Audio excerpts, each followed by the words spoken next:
Hello class 7 students, welcome back in your environment lecture.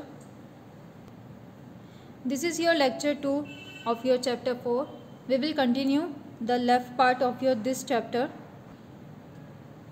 So the plants are natural doctor. Plants क्या होते हैं? Natural doctor होते हैं. ये आपका नेक्स्ट टॉपिक था. इससे पहले हमने फॉरेस्ट के बारे में पढ़ा कि फॉरेस्ट किस टाइप के होते हैं, फॉरेस्ट से हमको क्या क्या बेनिफिट्स होती हैं, क्या क्या ज़रूरत होती हैं, वो सब पढ़ा था. इस लेक्चर में हम पढ़ेंगे प्लांट्स आर नेचुरल डॉक्टर, जो आपका रिमेनिंग पार्ट है आपके चैप्टर का. Forest provide a certain plants that have medicine uses. Forest में कुछ ऐसे प्लांट्स होते हैं जिनसे हमको मेडिसिन बनती है, इनसे मेडिसिन यूज़ किया जाता है, जिनको जैसे हम आयुर्वेदिक मेडिसिन आती है, वो कहाँ से आती है? फॉरेस्ट से आती है, फॉरेस्ट से बनती है. They are used to cure a number of diseases. ये हमारे जो अंदर की डिसीजेस होती है उनको कम करता है. Some of this plants and their medicinal uses are listed here. कि यहाँ पे आपको अलग अलग तरीके की ट्रीज बताई जाएंगी जिनसे हम मेडिसिन बना सकते हैं, यूज़ की जाती है मेडिसिन के रूप में. फर्स्ट इज़ नीम. नीम क्या करती हैं? In our country neem is called the village pharmacy. नीम क्या है? नीम हमारी कंट्री के अंदर जो नीम है उसको हम विलेज फार्मेसी बोलते हैं. The train twins are used to clean teeths in many parts of the rural India. बहुत सारे रूरल इंडिया में, यानी कि जो गांव होते हैं उनमें आज भी ब्रश के लिए, अपने टीथ क्लीन करने के लिए नीम की डाली को यूज़ किया जाता है. The oil extract from the neem seeds and used for skin care. नीम को जो ऑयल एक्सट्रैक्ट होती है, उनकी जो लीव्स होती है, उनको हम फेस केयर के लिए भी यूज़ करते हैं. Placing dried neem leaves among the warm clothes and repel insects has been an age old particles in rural India. Rural India में नीम का बहुत ज़्यादा यूज़ होता है. जैसे वार्म क्लॉथ्स के लिए यूज़ किया जाता है, अलग अलग तरीके से नीम का बहुत ज़्यादा यूज़ किया जाता है. जैसे हमें सूजन भी होती है तो उसमें हम नीम लगा देते हैं, तो नीम के ऐसे बहुत यूज़फुल होता है. Traditional in India neem leaves are used for cure chicken pox. हमारा जो इंडिया है, या ट्रेडिशनली इंडिया में नीम का किस तरीके से यूज़ किया जाता है कि जब हमको चिकन पॉक्स होता है तब नीम लगाई जाती है, जिससे हमारे चिकन पॉक्स कम होते हैं, सही होते हैं. Neem is also used for the treatment of leprosy, itching, blood impurities, anaemia, hypertensions, disease of teeth and various other disease. अलग डिफरेंट टाइप की डिजीज़ है जिनको सही करने के लिए हम नीम बहुत यूज़फुल होता है उनको कम करने में. गूसबेरी क्या होती है? ये आंवला होता है. आंवला क्या होता है? It is used to care problems related with stomach and skin.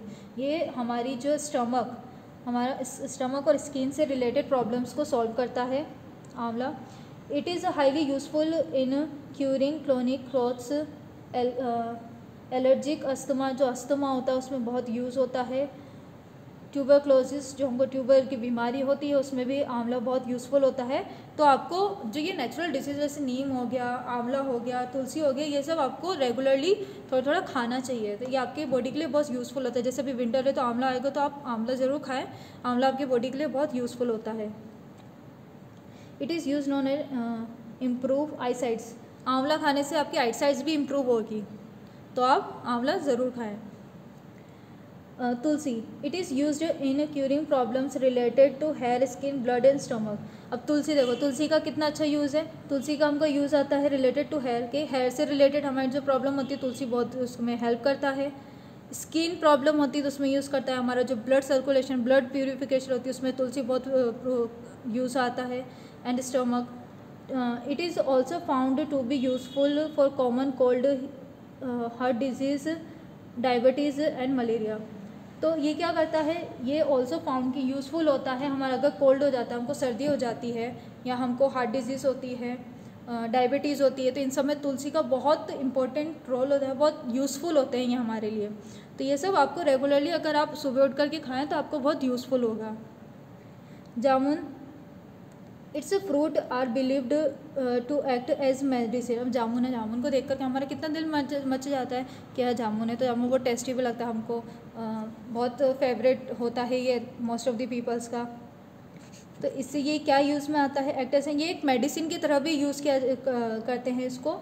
For diabetes, जिनके डायबिटीज़ होता है उनके लिए जामुन बहुत अच्छा है। एंड डाइजेस्टिव प्रॉब्लम, जो हमारा डाइजेस्टिव प्रॉब्लम होता है वो भी उसके लिए जामुन बहुत ज़्यादा यूज़फुल है। Its leaves and barks are used for controlling blood pressures. इसकी जो लीव्स होती हैं और बार्क्स होती है, डाली होती है, used for controlling blood pressures, ये हमारे ब्लड प्रेशर्स को कंट्रोल करने में भी बहुत यूज़फुल होता है।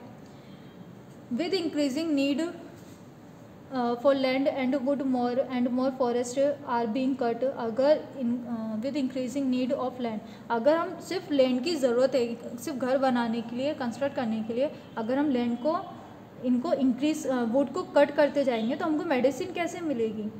This is having a harmful impact on the environment. Environment पे इससे बहुत हार्मफुल, बहुत बुरा इम्पैक्ट पड़ेगा, बहुत बुरा असर पड़ेगा। Hence there is an urgent need of conserve forest. तो हमको क्या करना है, हमारे लिए अर्जेंट है कि हमको बहुत ज़्यादा ज़रूरत है कि हम फॉरेस्ट को कंजर्व करें और प्लांट्स ग्रो करें। An effective and practical way of doing it is to cut only some of the trees in the forest। कि एक इफेक्टिव वे हो सकता है कि अगर हमको वुड की ज़रूरत है, किसी भी चीज़ की ज़रूरत है, तो फॉरेस्ट में कुछ ऐसे प्लांट्स कट करें जिनसे जो ज़्यादा यूज़ में नहीं आते हों। Forest of the existing trees would produce seeds that new trees can grow. और फ्रूट्स होते हैं, फ्रूट्स क्या होते हैं कि एक्सटेंड होते हैं ट्री से आते हैं और ये न्यू सीड्स को प्रोड्यूस करते हैं जिनसे हम न्यू ट्रीज़ को ग्रो करते हैं। This way of forest cover in the area would be maintain. इस तरीके से क्या होगा, जो फॉरेस्ट, अगर आप कोई भी फॉरेस्ट कट कर रहे हैं तो वहीं पर अगर आप न्यू प्लांट ग्रो करते हैं तो इस तरीके से आपको फॉरेस्ट की ना कमी होगी ना हमको उससे प्रॉब्लम होगी। Awareness about forest conservation is now spreading world wide। अभी अवेयरनेस, अब हमको पता है कि अब फॉरेस्ट कंजर्वेशन के लिए हमको अवेयरनेस पता है कि अब सब क्या बोलते हैं, प्लांट लगाओ, ग्रो प्लांट्स बहुत ज़्यादा ज़रूरी हो गया, क्योंकि लैंड के लिए हम फॉरेस्ट कट करते जा रहे हैं, उससे हमको ऑक्सीजन भी नहीं मिलेगा, फ्रेश एयर नहीं मिल पाएगी हमको, क्लाइमेटिक जो हमारा क्लाइमेट होता है वो डिस्टर्ब होगा।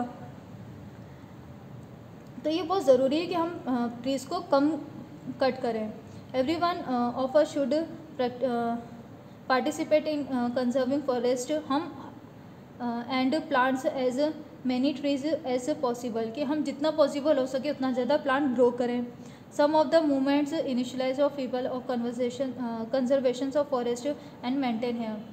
First is Chipko movement. The Chipko movement क्या होता है, मीनिंग्स टू स्टिक, कि मूवमेंट यानी आपको पता होगा चिपको मूवमेंट क्या होता है, ट्रीज़ की चिपक जाना। विलेजेस में होता है कि अगर वो प्लांट्स कट करने जाते तो विलेज में वहाँ के जो लोग होते हैं वो फॉरेस्ट को कट करने के अगेंस्ट होते हैं, वो नहीं चाहते कि फॉरेस्ट कट हो। मूवमेंट्स वो स्टार्ट इन द विलेज, ये कहाँ, इन उत्तराखंड।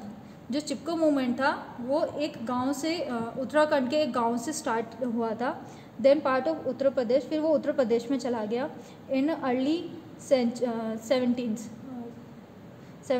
सेंचुरी में। When the man of the village were out of some work, कि जब वहाँ के जो मैन हैं विलेज के काम करने के लिए जब जाते थे, the womens prevented the cutting of trees of the forest near their village and hugging the trees. तो जो ट्रीज़ कट करने के लिए जाते थे तो वहाँ की वुमेन्स क्या करती थी, ट्रीज़ की एकदम चिपक जाती थी, उनको हग कर लेती थी कि हम इनको ट्रीज़ को कट करने नहीं देंगे। The laboratory sent by the contractor to cut the trees should not cut even a single tree. तो जिससे क्या होता था कि लेबोरेटरीज या वहाँ के जो काम करते थे, वहाँ जो कर्मचारी थे, वो उनके चिपको मूवमेंट के थ्रू उनको ये बोलते थे कंस्ट्रक्टर को कि यहाँ पे जो सिंगल ट्री यानी एक भी ट्री यहाँ से कट नहीं होगा। This movement when spread to other areas as well. तो इस तरीके से धीरे धीरे अदर एरियाज में भी ये चिपको मूवमेंट चलता गया। Some of the activities who played a pivotal role in the movement of Gaura Devi, Chandi Prasad Bhatt and सुरदलाल भागुना। तो ये सब ये थे जिन्होंने इस मूवमेंट को एक्टिव किया था। वन महोत्सव क्या होता है, it is an annual festival, ये एक एनुअल फेस्टिवल होता है of planting of trees, trees को प्लांट करने का एक फेस्टिवल होता है। Observe in the month of July of a week throughout India, India के अंदर ये जुलाई के मंथ में ऑब्जर्व किया जाता है, मनाया जाता है। दिस वॉज इनिशियलाइज इन 1950, ये 1950 में बनाया गया था to create awareness about the conservation of forest, conservation of forest की अवेयरनेस के लिए 1950 में इसको बनाया गया था। Million of trees are plant during the Mahotsav, इस महोत्सव के अंदर बहुत सारे मिलियंस ऑफ प्लांट्स को प्लांट किया जाता है, उनको ग्रो किया जाता है। Children of school from various plants of the country participate in Van Mahotsav with great enthusiasm. तो इसमें क्या होता है कि जो चिल्ड्रन होते हैं स्कूल्स में, वो इस दिन बहुत सारे प्लांट्स ग्रो करते हैं अपने स्कूल्स में, हर डिफरेंट जगह पर वन महोत्सव मनाया जाता है। सेंचुरी नेशनल पार्क, अब सेंचुरी नेशनल पार्क क्या होती हैं? Preserving the habitat of wild life helps in its conservations.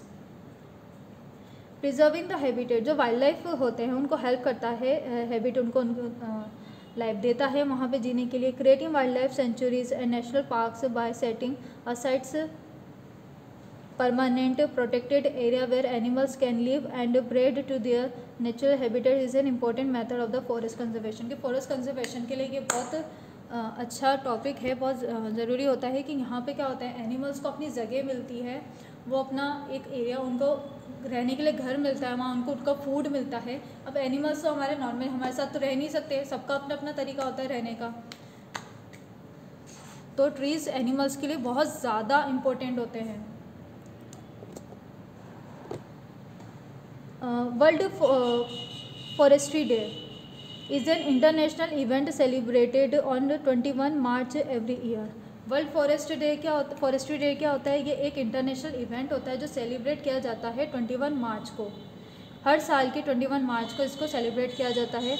World forestry day by visiting your local forest and learn more about the contributions they make to our live well being.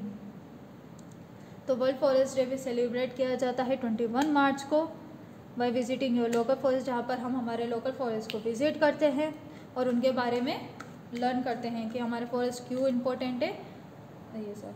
तो आपने अब ये पढ़ा, this is all about your chapter 4 forest useful natural resources. तो forest हमारे लिए कितना useful होता है, ये नेचुरल रिसोर्सेज कैसे बनते हैं इससे, किसके लिए बहुत ज़्यादा ज़रूरी होता है। सो काइंडली कि हमको फॉरेस्ट को कम कट करना चाहिए, फॉरेस्ट बहुत यूज़फुल होता है। So this is all about your chapter 4। The PDF will be given to you, so do your work carefully in your pad notebook. Till then, take care and bye bye.